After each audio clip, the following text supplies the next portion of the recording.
দক্ষিণ এশিয়ায় প্রতিবেশী দেশ ভারত ও পাকিস্তান পৃথক দুটি রাষ্ট্র হিসেবে আত্মপ্রকাশের পর থেকেই দুই দেশের মধ্যে বৈরিতা চলছেই।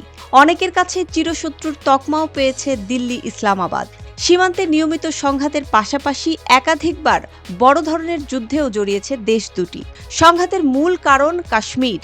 সম্প্রতি কাশ্মীরের পেহেলগামে পর্যটকদের ওপর বন্দুকধারীদের হামলার ঘটনায় ফের ভারত ও পাকিস্তানের মধ্যে উত্তেজনা চরমে। ভারত ইতোমধ্যে পাকিস্তানিদের জন্য সব ধরনের ভিসা স্থগিত করেছে, সিন্ধু নদের পানি বণ্টন চুক্তি স্থগিত সহ একাধিক পদক্ষেপ নিয়েছে। পাল্টা ব্যবস্থা হিসেবে ভারতের জন্য পাকিস্তান নিজেদের আকাশসীমা নিষিদ্ধ করেছে। সব ধরনের বাণিজ্য বন্ধ, সিমলা চুক্তি বাতিল সহ ওয়াঘা সীমান্ত বন্ধের ঘোষণা দিয়েছে।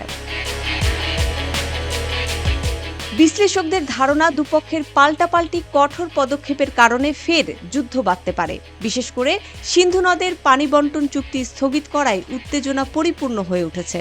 ইসলামাবাদ কড়া হুঁশিয়ারি দিয়ে বলেছে, ভারতের এই ধরনের পদক্ষেপ যুদ্ধ ঘোষণার শামিল এবং তার জবাব দেয়া হবে পরমাণু শক্তি দিয়ে। এদিকে ভারত পাকিস্তানের উত্তেজনার মধ্যে সামাজিক যোগাযোগ মাধ্যমে গাজওয়াতুল হিন্দ নিয়ে ব্যাপক আলোচনা চলছে।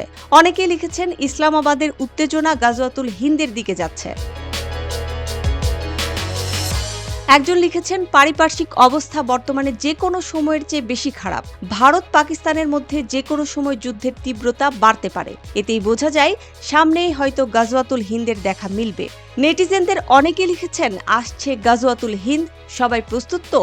বিশ্বনবীর ভবিষ্যৎবাণীতে মুসলমানদের বিজয় সুনিশ্চিত। এবার আসি গাজওয়াতুল হিন্দ প্রসঙ্গে।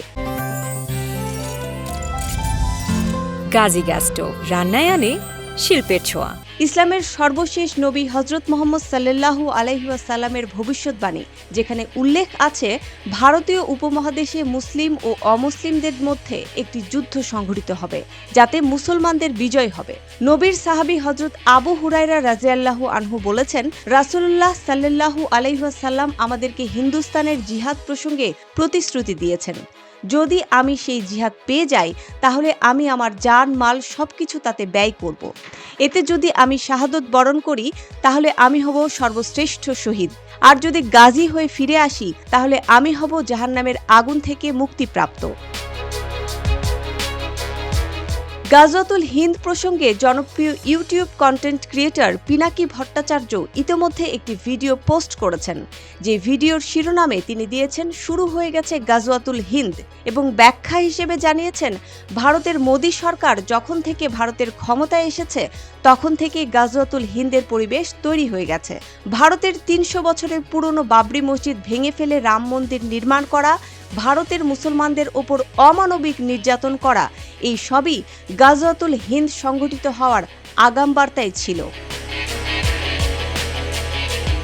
এদিকে ভারত পাকিস্তানের যুদ্ধের উত্তেজনা এখন ছড়িয়ে পড়েছে দেশ দুটির প্রতিটি সীমান্তে। এর মধ্যে দুপক্ষের গোলাগুলিতে মারাও পড়েছে মানুষ। মুসবা আলিম তিন্নি, জিটিভি নিউজ।